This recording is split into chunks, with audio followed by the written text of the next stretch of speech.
Mi idea mañana es reflexionar junto con los asistentes acerca de la forma en que venimos interpretando los procesos de construcción de la democracia en nuestros países. Si bien el caso boliviano es peculiar y por eso no aplica necesariamente la primera parte de lo que voy a decir, me parece necesario insistir en un punto. En general, desde que iniciaron las transiciones a la democracia y después los análisis de la consolidación de esas democracias, hemos partido de un principio del liberalismo clásico, que es la separación entre Estado y sociedad. Hemos supuesto que hay un Estado, que ese Estado gobierna, que tiene unicidad de criterios y de operación,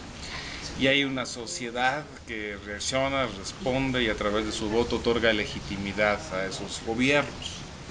Creo yo que estos supuestos, que son los supuestos clásicos de la teoría democrática, son fundamentalmente errados. Creo yo que no hemos entendido que el Estado no es ni una institución homogénea, ni es unívoca, ni actúa con congruencia, sino que el Estado refleja en cada país el tipo de sociedad con la cual se interrelaciona. En sociedades, y ahí sí podemos hablar de Bolivia como un ejemplo, altamente fragmentadas en el espacio, altamente fragmentadas socialmente también, es evidente que un Estado central siempre va a ser muy débil, precisamente porque tenemos enfrente una sociedad que ella misma está fragmentada, dividida y es sumamente heterogénea. Se relaciona entonces esa sociedad con el Estado de maneras particularistas, específicas, concretas. Cada comunidad, cada pueblo, cada región, cada sector de la sociedad tiene demandas específicas. Al actuar así, el gobierno se adapta. Lo que parece una unicidad en el Estado termina siendo una multiplicidad, es decir, agencias que en realidad actúan con diversas lógicas. Un mismo programa de política pública puede aplicarse de una manera en un lado y de una manera distinta en otro, y una misma institución puede expresar en un caso el interés de la élite gobernante y en otro estar más bien colonizado por los intereses de la sociedad civil local donde opera. Esto significa que nuestra imagen histórica del Estado como instancia única es una imagen errada. Por otra parte, esto nos remite a pensar entonces en la necesidad de analizar las prácticas del Estado y las prácticas de la sociedad y no juzgarlas en base a modelos normativos, es decir, a modelos definidos por nuestra teoría. Y si actuamos en esta dirección, podemos decir entonces que lo que encontraríamos serían múltiples modelos de Estado y por tanto múltiples formas de democracia en la historia real de América Latina. Es decir, contra la idea común de unificar un marco teórico aplicable en general a todas partes, tendríamos que más bien reconocer la naturaleza específica y concreta de las relaciones de poder entre el Estado y la sociedad. Voy a utilizar, o me voy a inspirar para mi sesión de mañana en un autor norteamericano que se llama Joel Migdal, que es un antropólogo e historiador que acaba de sacar un libro que se llama Estados débiles, Estados fuertes, que justamente analiza cómo los estados se constituyen en la práctica adaptándose al tipo de sociedad con la que operan. Y los ejemplos son múltiples, desde China hasta Egipto, hasta Sudáfrica, hasta América Latina, de cómo lo que el Estado dice que quiere hacer termina siendo lo que puede hacer y lo que últimamente negocia con los sectores sociales. Y por tanto, lo que vamos a considerar democracia tendrá que ser definido, por supuesto, en un horizonte normativo, porque la idea de democracia es inherentemente normativa, pero con un sentido empírico, crítico, marcado por este reconocimiento. Así, por ejemplo, uno tendría que preguntarse si, por ejemplo, una política pública en Egipto de distribución de tierras, la reforma agraria de Nasser en los años 50, terminó no siendo una reforma agraria como uno se imagina, distribuyendo tierras, sino terminó siendo más bien un modelo intermediario en donde las alianzas con los campesinos medios y ricos eran imprescindibles porque eran quienes controlaban la comercialización, el crédito local, y el Estado era incapaz de sustituir esas redes específicas, de manera que es una reforma agraria que no reparte en realidad la propiedad de la tierra, sino que genera una especie de acceso limitado, condicionado a la tierra para muchos campesinos, en un pacto en el cual más bien se mantienen las estructuras preexistentes, porque no era posible para ese Estado llevar a cabo el plan de reforma agraria radical como se lo había planteado. Y finalmente, dado que los actores poderosos de esas regiones no eran movimientos campesinos populares, sino más bien esas clases medias rurales, este resultado resulta hasta cierto punto lógico. Con esto a lo que apunto es a que incluso regímenes considerados progresistas que tienen programas radicales y que emplean discursos igualmente radicales en términos programáticos, en la práctica terminan haciendo lo que pueden hacer y lo que últimamente es relevante para el análisis politológico son los resultados de esas prácticas y no los discursos que las justifican. Y este es un elemento que me parece necesario traer al foro. Para demostrar, digamos, de alguna forma este elemento, voy a usar como ejemplos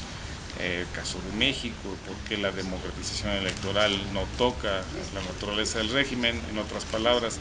los modelos de relación específica entre Estado y sociedad que creó el viejo régimen autoritario, que se reproduce, digamos, básicamente intocado hasta la fecha. También podré mencionar como ejemplos distintos y paradigmáticos el caso colombiano, en donde nunca existió un Estado centralizado ni fuerte, que siempre negoció con las élites regionales y locales, donde las adscripciones partidarias dependían más bien de conflictos intrarregionales y locales, y cómo esto en la nueva democracia colombiana ha significado más bien un replanteamiento de esas alianzas en un nuevo sistema de partidos, que no significa que la organización política nacional pueda repensarse en términos democráticos formales, partidos, representación, etcétera, sino que más bien plantea un nuevo modelo de alianzas, un nuevo ciclo de alianzas de las élites nacionales con los locales y los regionales, y una construcción lenta de la institucionalidad estatal que poco a poco trata de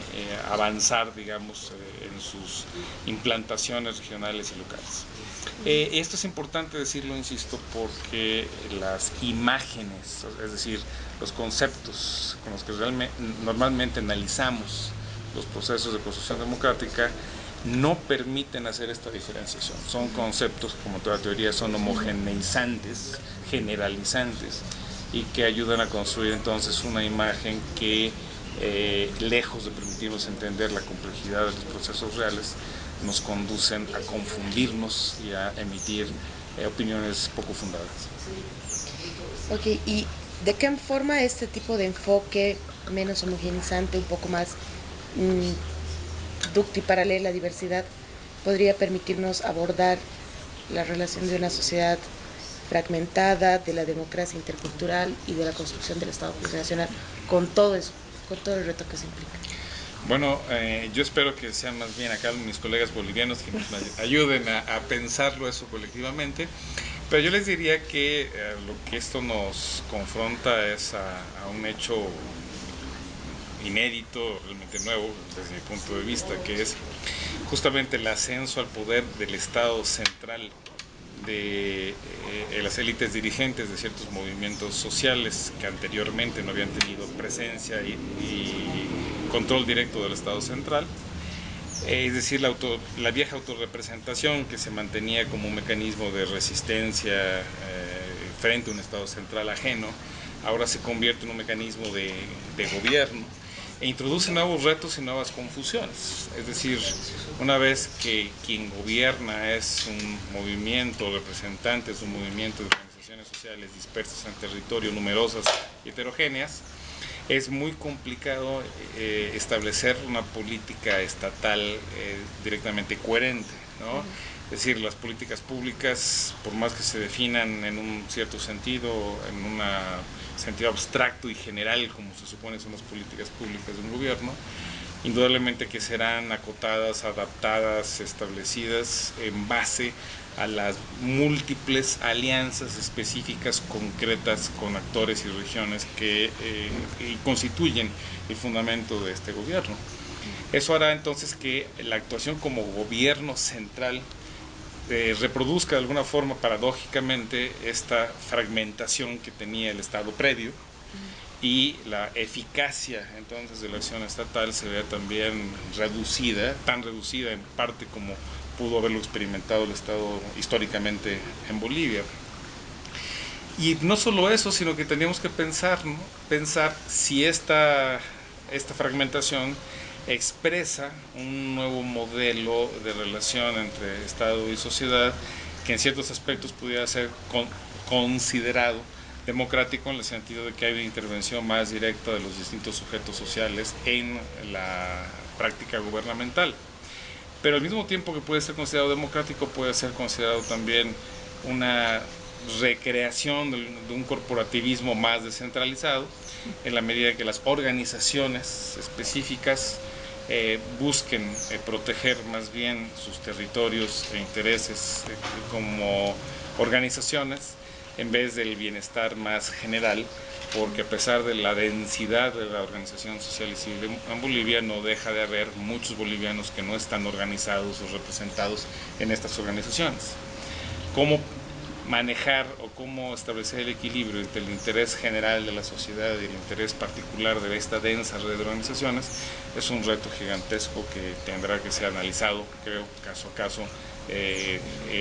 a través de la investigación empírica.